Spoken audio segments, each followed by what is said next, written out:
Lawyer గారు ఏంటిదమ్మా కూర్చో. Lawyer గారు నాకు అర్జెంటుగా మా ఆయనతో మళ్ళీ పెళ్లి చేయండి మీరు. అదేంటమ్మా అలా అంటున్నావు? మొన్న వారం కిందటే కదా విడాకులైనాయి. हे प्रभु हे हरि राम कृष्ण जगन्नाथ प्रेमानंद ये क्या हुआ? వారం కిందటి విడాకులైనాయా? మా విడాకులు అయినప్పటి నుంచి మా ఆయన చాలా హ్యాపీగా ఉంటాడు. ఎప్పుడు చూసిన ఎంత హ్యాపీగా తిరుగుతాడో నా ముందే బాగా జలసాలు చేస్తాడు. అది చూసి నాకు కడుపు అంతా మంట మండిపోతుంది. మళ్ళీ పెళ్లి చేసుకుంటా.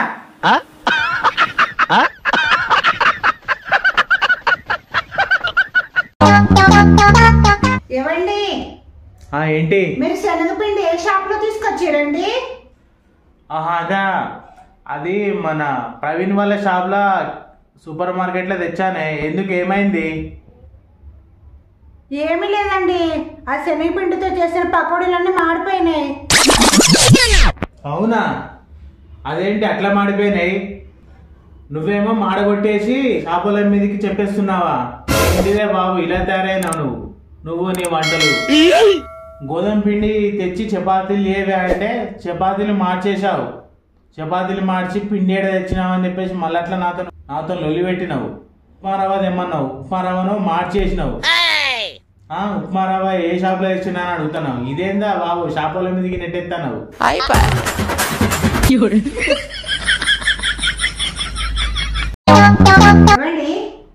మానవ జాతి ఎలా విస్తరించిందో తెలుసా మీకు? తెలుసు. ఎలాగో చెప్పనా? దేవుడు ఒక మగ మనిషిని ఒక ఆడ మనిషిని సృష్టించాడు. అలా సృష్టించిన తర్వాత అలా మానవ జన్మ విస్తరించింది. మీకు తెలియకపోతే తెలియనట్టు ఉండండి. ఎందుకే? మరి మానవ జాతి ఎలా వచ్చిందంటే ఫస్ట్ కోతులు వచ్చినాయి. కోతులు సృష్టించాడు దేవుడు. ఆ కోతులు ఒకదానికొకటి రూపాంతరం చెంది మానవ జాతి విస్తరించింది. చెప్పింది కరెక్టేనే. కోతుల ద్వారా మానవ జాతి విస్తరించింది కరెక్టే. అది మీ కుటుంబానికి చెందింది. మిగతా మానవ జాతి దేవుడి సృష్టి. నేను చెప్పిన విషయం ఉంది కదా, అది మానవ జాతికి సంబంధించిన విషయం. తెలుసా నీకు? మిమ్మల్ని అడిగా చూడండి, నాకు బుద్ధి లేదు.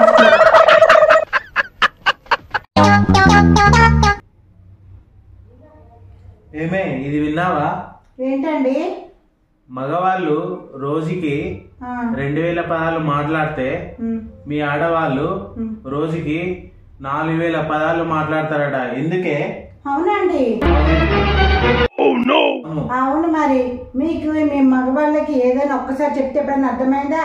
ప్రతి విషయం 2 సార్లు గుచ్చి చెప్పాలి. అవునా? అలా ఎందుకంటున్నావు?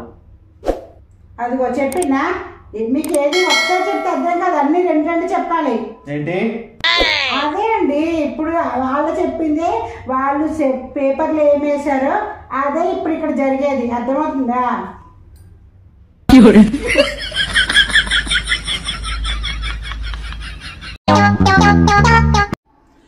సిరి కాఫీ తీసుకురావా? ఏంటండి కాఫీ తాగుతారా? తీసుకొస్తా ఉండండి. సరేనా?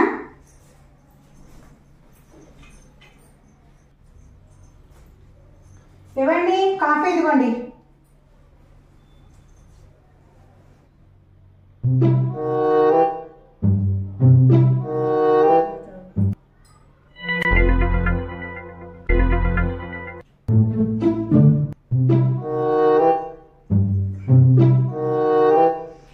అవును, మన పెళ్ళి ఎన్ని సంవత్సరాలు అయితే?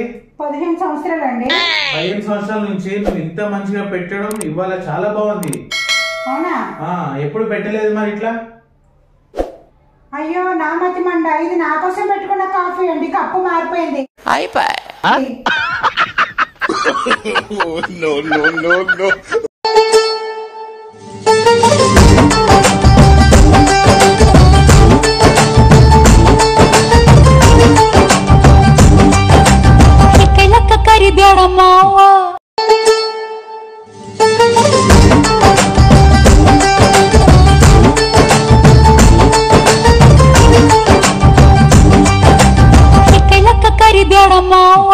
Okay.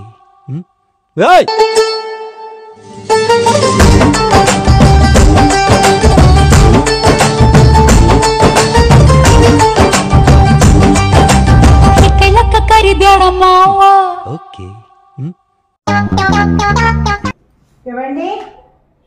జ్యూస్ తీసుకోండి.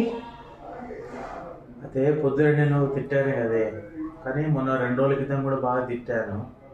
ఏమనుకోకే ప్లీజ్, ఇంకోసారి ఎప్పుడు తిట్టాను సరేనా? సరే అండి. ఇవ్వండి. ఏంటిదే? నేను మీకు వేరే జ్యూస్ తీసుకొస్తాండి, ఇది వద్దండి. నువ్వు మళ్ళీ ఏం శ్రమ పడకే, ఏం పర్లేదులే, తాగుతలే, ఏం కాదు. లేదండి మీకు ఇంకొకటి చేస్తా అండి, ప్లీజ్ అండి, ఇంకొక జ్యూస్. ఏం కాదు, పర్లేదు. నేను ఇబ్బంది పెట్టాను, నాకు ఇష్టం లేదు. ఎలాగున్నా తాగుతా. ఇందులో షుగర్ తక్కువ ఉంటుందండి, కొంచెం ఎక్కువ వేసి తీసుకొస్తా అండి. నీకోసం షుగర్ కాదు, ఇంట్లో విషయం వేసినా తాగుతానే. ఇవ్వండి, మీరు పొద్దున్న తిట్టారని ఇందులో నిజంగా విషయమే వేసానండి.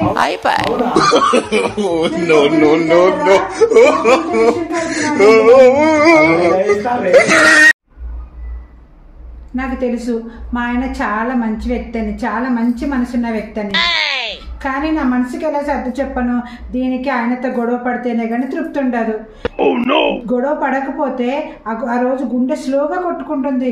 దీనికి ఎంత చెప్పినా అర్థం కాదు. ఆయనతో గొడవ పడ్డ తర్వాత అందుకే నేను బ్రతికుండడం కోసం ఆయనతో గొడవ పడాల్సి వస్తుంది. ఆయనతో గొడవ పడ్డ తర్వాత ఆనందంతో నా గుండె ఎంత స్పీడ్గా కొట్టుకుంటుందో. లేకుంటే ఆయనతో గొడవ పడ్డానికి నాకేమైనా సరదానా ఏమన్నానా? దీనికోసమే గొడవ పడుతున్నా, ఎవరు అర్థం చేసుకోరు.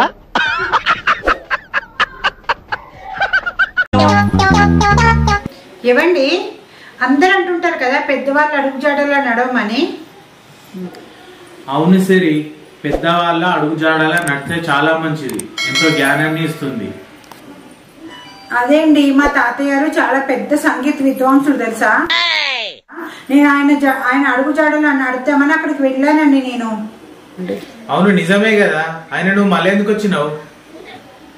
ఏవండి నేను వెళ్ళానా, కానీ అక్కడికి వెళ్ళే వరకు మా తాత అడుగుజాడలు లేవు, అక్కడ రోడ్డు వేసేసారు. నువ్వెక్కడ తేలావే నా పానానికి, నువ్వు నీ ఎక్స్ట్రాలు నువ్వును.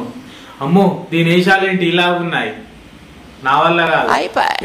हे प्रभु हे हरि राम कृष्ण जगन्नाथ प्रेमानंद ये क्या हुआ?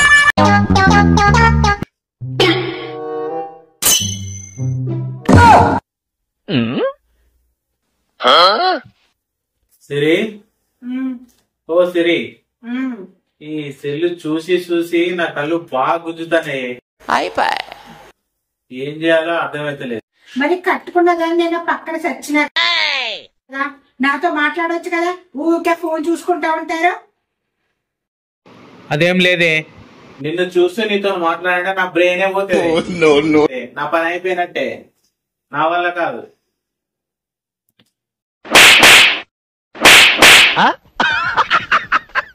ఆ